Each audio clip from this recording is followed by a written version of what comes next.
Either I have a ghost in my room or I'm being stalked by a real psychopath. 2 weeks ago, I noticed some unusual activity on my computer. A few programs were missing, the date and time were wrong, and dozens of empty folders I hadn't created were scattered across the desktop. To be honest, I thought it was my little brother meddling in my affairs as he always does, so I didn't think much of it. That was until last Wednesday, when I got a text from my doctor telling me there was something unusual about the last video I sent him. I suffer from sleep apnea and record myself sleeping every 2 weeks. So imagine my surprise when I watched the video and saw this. Still believing my brother had something to do with it, I sent him the video. He came to my room shortly afterwards and showed me a dozen videos of haunted houses and demonic possessions.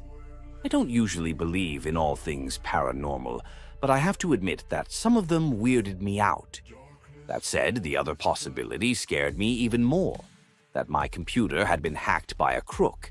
I immediately deleted all the sensitive information I had there, locked my MetaMask, and logged out of any other site containing my credit card information. I also started leaving the screenshot on, just in case my brother was right about the ghost. I was ready to give up and forget the whole thing after 3 days with nothing happening, but yesterday morning I found this in my browser history. The sites varied, some of them links to some pretty disturbing websites. Here are a few screenshots of the few I dared to enter.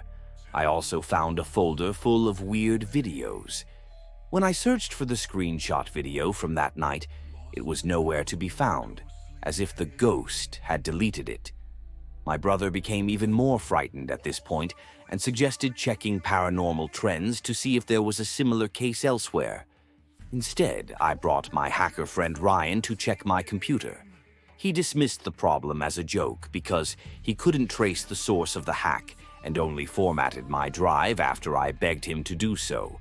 Just in case, I also bought a nice antivirus and set up a password. I didn't know what to think. If they were hackers or crooks, they hadn't stolen anything yet. So what was the point of hacking into my computer anyway? Even though what Ryan had done might have solved the problem, my mind kept wondering what had happened so far. I resumed the recordings, this time with the camera positioned to capture more of my computer screen, and waited for the ghost to make its next move. What happened next left chills down my spine. From the angle, it's obvious that the video was captured with my computer's webcam, so we checked the camera footage I let record. And I found this. This ghost was laughing at me, and he was right there, attentive. So I grabbed the keyboard and typed, "Are you there?" It didn't take long to reply. "Stop looking for me, I'm already here." What chilled my blood was not just the message itself, but the cursor still blinking, as if something was still writing. I shut down the computer with a thump, and now every time I pass the black screen, I feel as if it's looking back at me.